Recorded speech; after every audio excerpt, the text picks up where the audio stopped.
Afternoon express আৰু ষ্টুডিঅ'ত মই প্ৰাঞ্জল প্ৰতিম হাজৰিকা। গোৱালপাৰাৰ ষ্ট্ৰং ৰুমত উত্তেজনাৰ সৃষ্টি হ'ল। চিচিটিভি কেমেৰা সংযোজনত নিয়োজিত কৰ্মচাৰীক অপদস্থ কৰা হৈছিল। চিচিটিভি কেমেৰা সংযোজনত নিয়োজিত আছিল 3গৰাকী কৰ্মচাৰী। কৰ্মচাৰী কেইজনক অপদস্থ কৰাৰ অভিযোগত 3জনক গ্ৰেপ্তাৰ কৰা হৈছে। গ্ৰেপ্তাৰ কৰা লোককেইজন হ'ল আবু সামা, আলতাফ হুছেইন, সাহাবুদ্দিন শ্বেখ। ধৃত তিনিওকে আদালতলৈ প্ৰেৰণ কৰা হৈছে। গোৱালপাৰাৰ ষ্ট্ৰং ৰুমত তেওঁলোকে উত্তেজনাৰ সৃষ্টি কৰিছিল। চিচিটিভি কেমেৰা সংযোজনত নিয়োজিত কৰ্মচাৰীক অপদস্থ কৰিছিল।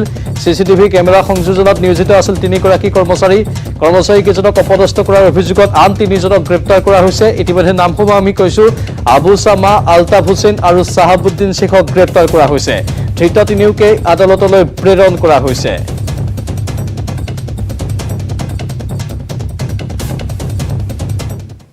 ভাৰতবৰ্ষত এতিয়া জটিল হৈ পৰিছে কৰোনা পৰিস্থিতি। দেশত এদিনতেই কৰোনাত আক্ৰান্ত হৈছে 4 লক্ষাধিক। দেশত কৰোনাত আক্ৰান্তৰ সৰ্বকালৰ অভিলেখ ভংগ হৈছে। বিগত 24 ঘণ্টাত 4,01,993 জন কৰোনাত আক্ৰান্ত হৈছে। এদিনতেই 3,523 জনৰ কোভিডত মৃত্যু হৈছে। দেশজুৰি প্ৰতিদিনে বাঢ়িবলৈ ধৰিছে মৃতকৰ সংখ্যা। বৰ্তমান 32,68,710 জন আক্ৰান্ত চিকিৎসাধীন অৱস্থাত আছে।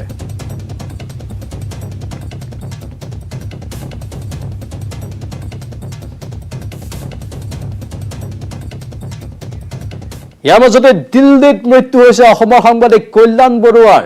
কৰোনাত আক্ৰান্ত হৈ চিকিৎসাধীন হৈ আছিল কল্যাণ বৰুৱা। দিল্লীৰ প্ৰতীক্ষা হস্পিটেলত মৃত্যু সাবটিছে সাংবাদিকগৰাকীয়ে। বৰুৱা দ্য আছাম ট্ৰিবিউনৰ দিল্লীস্থিত সাংবাদিক আছিল।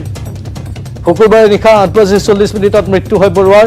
বৃহস্পতিবাৰে মৃত্যু হৈছিল বৰুৱাৰ পত্নী নীলাক্ষী ভট্টাচাৰ্যৰ। টাইমছ অফ ইণ্ডিয়াৰ সাংবাদিক আছিল নীলাক্ষী ভট্টাচাৰ্য।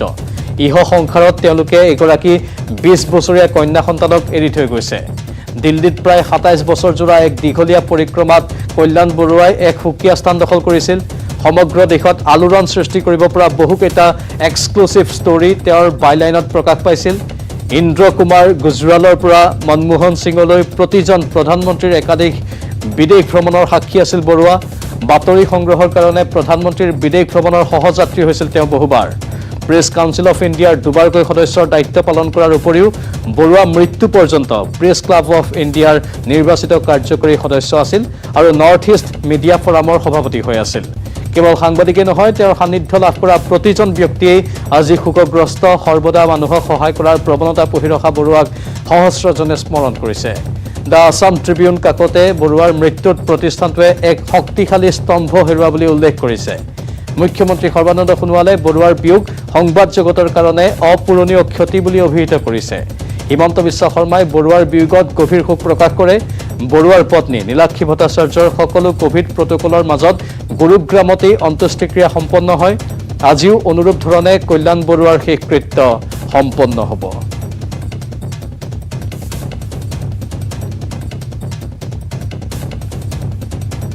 আনফালে কল্যাণ বৰুৱাৰ মৃত্যুত শোক লোকসভাৰ অধ্যক্ষৰ টুইটাৰ যোগে শোক প্ৰকাশ কৰিছে ওম বিৰলাই। কল্যাণ বৰুৱা আৰু পত্নী নীলাক্ষী ভট্টাচাৰ্যৰ মৃত্যুত গভীৰ শোক প্ৰকাশ কৰিছে। শোকসন্তপ্ত পৰিয়ালবৰ্গলৈ গভীৰ সমবেদনা জ্ঞাপন কৰিছে ওম বিৰলাই। কল্যাণ বৰুৱাৰ মৃত্যুত গভীৰ শোক প্ৰকাশ কৰিছে লোকসভাৰ অধ্যক্ষই। টুইটাৰ যোগে শোক প্ৰকাশ কৰিছে ওম বিৰলাই। কল্যাণ বৰুৱা আৰু পত্নী নীলাক্ষী ভট্টাচাৰ্যৰ মৃত্যুত তেওঁ গভীৰ শোক প্ৰকাশ কৰিছে। শোকসন্তপ্ত পৰিয়ালবৰ্গলৈ সমবেদনা জ্ঞাপন কৰিছে ওম বিৰলাই।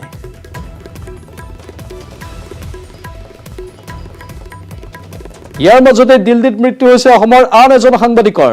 ইকনমিক টাইমছৰ সাংবাদিক অনিৰ্বাণ বৰাৰ মৃত্যু হৈছে। কৰোনাত আক্ৰান্ত হৈ চিকিৎসাধীন হৈ আছিল অনিৰ্বাণ বৰা। দিল্লীত মৃত্যু হৈছে অসমৰ আন এজন সাংবাদিকৰ। ইকনমিক টাইমছৰ সাংবাদিক অনিৰ্বাণ বৰাৰো মৃত্যু হৈছে কৰোনাত আক্ৰান্ত হোৱাৰ ফলত। চিকিৎসাধীন হৈ আছিল বৰা, কিন্তু নিয়তিৰ নিষ্ঠুৰ পৰিহাস ইহ সংসাৰ ত্যাগ কৰিছে এইগৰাকী জ্যেষ্ঠ সাংবাদিকে। দিল্লীত মৃত্যু হৈছে অসমৰ আন এজন সাংবাদিক। ইকনমিক টাইমছৰ সাংবাদিক অনিৰ্বাণ বৰাৰ মৃত্যু হৈছে। কৰোনাত আক্ৰান্ত হৈ মৃত্যু সাবটিছে অনিৰ্বাণ বৰাই।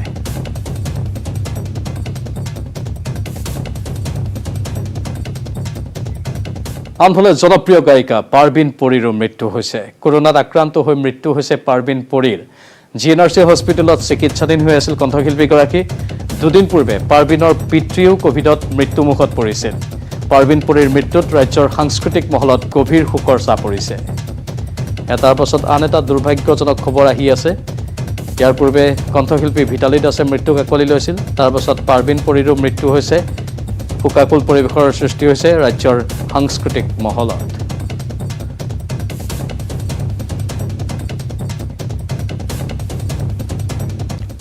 প্ৰকাশ পালে ৰিলায়েন্স ইণ্ডাষ্ট্ৰিজ লিমিটেডৰ বাৰ্ষিক আয় ব্যয়ৰ প্ৰতিবেদন 2020-21 বৰ্ষত ৰিলায়েন্স ইণ্ডাষ্ট্ৰিজ লিমিটেডৰ সৰ্বমুঠ লাভ 53,739 কোটি টকা বিগত বিত্তীয় বৰ্ষতকৈ এই লাভাংশৰ পৰিমাণ 34.8% অধিক সুদ কৰ আৰু অন্যান্য শিতানত ব্যয় অবিহনে জিঅ'ৰ লাভাংশ 32,359 কোটি টকা একেধৰণে সুদ কৰ আৰু অন্যান্য শিতানত ব্যয় অবিহনে ৰিলায়েন্স ৰিটেইল ভেঞ্চাৰ্ছ লিমিটেডৰ লাভাংশ 9,789 কোটি টকা বাৰ্ষিক আয় ব্যয়ৰ প্ৰতিবেদন প্ৰকাশ কৰি প্ৰতিটো শ্বেয়াৰৰ বিপৰীতে 7 টকা ডিভিডেণ্ড দিয়াৰ কথা ঘোষণা কৰিলে ৰিলায়েন্স ইণ্ডাষ্ট্ৰিজ লিমিটেডে বাৰ্ষিক আয় ব্যয় দাখিলৰ সমান্তৰালকৈ জামনগৰ প্ৰকল্পত জীৱনদায়িনী অক্সিজেন উৎপাদনৰ কথা ঘোষণা কৰিলে প্ৰতিষ্ঠানটোৱে লাখ লাখ দুৰ্গত লোকক খাদ্য যোগান ধৰাৰ লগতে বিগত বৰ্ষত কোভিড আক্ৰান্তৰ বাবে লোৱা বহু পদক্ষেপৰ কথা উল্লেখ কৰিলে ৰিলায়েন্স ইণ্ডাষ্ট্ৰিজ লিমিটেডে লগতে বিগত বিত্তীয় বৰ্ষত ৭৫,০০০ লোকক কৰ্মসংস্থাপন দিয়াৰ কথাও বাৰ্ষিক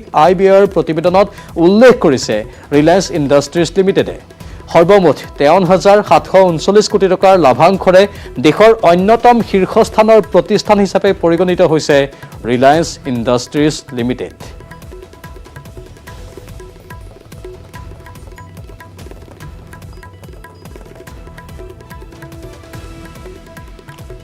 অসমত 7 মেলৈ বৃদ্ধি কৰা হৈছে নৈশ সান্ধ্য আইন সন্ধিয়া 8 বজাৰ পৰা পুৱা 5 বজালৈ এই সান্ধ্য আইন বাহাল থাকিব পূৰ্বে 1 মেলৈ এই সান্ধ্য আইনৰ সময়সীমা আছিল এতিয়া 7 মেলৈ বৃদ্ধি কৰা হৈছে নৈশ সান্ধ্য আইনৰ সময়সীমা ৰাজ্যিক দুৰ্যোগ প্ৰশমন বিভাগে এই নিৰ্দেশনা জাৰি কৰিছে সংক্ৰমণৰ সম্ভাৱনা থকা অঞ্চল হ'ব কণ্টেইনমেণ্ট জোন জিলা দণ্ডাধীশে দিব পাৰিব এই নিৰ্দেশনা ৰাজহুৱা স্থানত 50%তকৈ অধিক লোকৰ জনসমাগমত নিষেধাজ্ঞা আৰোপ কৰা হৈছে কোনো অনুষ্ঠানতেই 400তকৈ অধিক লোক গোট খাব নোৱাৰিব বুলিও স্পষ্ট কৰি দিয়া হৈছে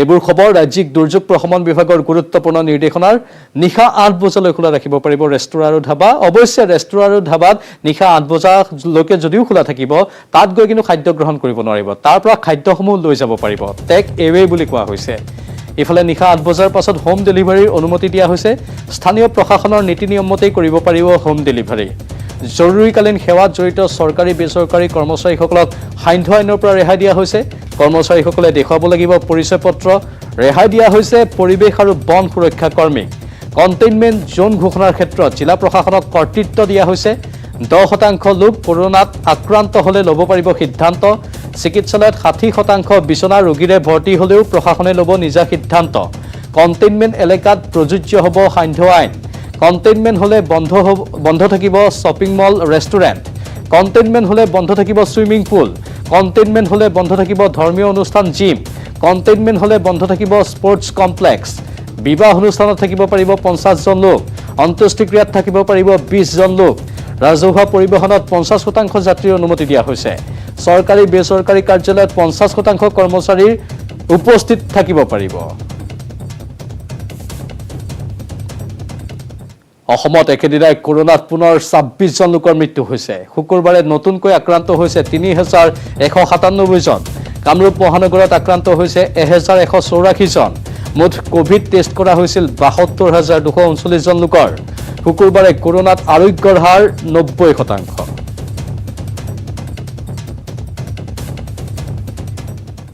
কাইলৈ বহু প্ৰত্যাশিত বিধানসভা নিৰ্বাচনৰ ভোট গণনা 126টা সমষ্টিৰ মুঠ 946 জন প্ৰাৰ্থীৰ ভাগ্য নিৰ্ণয় হ'ব কাইলৈ প্ৰাৰ্থী দলীয় নেতা কৰ্মীসকলৰ মাজত কেৱল এতিয়া গণনাৰ অংক কাৰ কপাল ফুলিব কোন হ'ব জয়ী সেই অংকতে ব্যস্ত প্ৰাৰ্থীসকল একাংশৰ অংক কাৰ নেতৃত্বত হ'ব চৰকাৰ মিত্ৰজোঁট নে মহাজোঁট কাৰ দখলত আহিব দিছপুৰৰ গাদী এনে জল্পনা কল্পনাৰ মাজতেই ভোট গণনাৰ বাবে সাজু হৈছে ৰাজ্যৰ প্ৰশাসন এইবাৰ ভোট গণনাত সকলোৱে মানি চলিব লাগিব কোভিড বিধি ভোট গণনা কেন্দ্ৰলৈ অহা প্ৰাৰ্থী পলিং এজেণ্ট তথা সাংবাদিকসকলেও কৰিব লাগিব কোভিড টেষ্ট ভোট গণনা কেন্দ্ৰসমূহত mask face shield hand sanitizer gloves সকলোৰে বাবে বাধ্যতামূলক কৰা হৈছে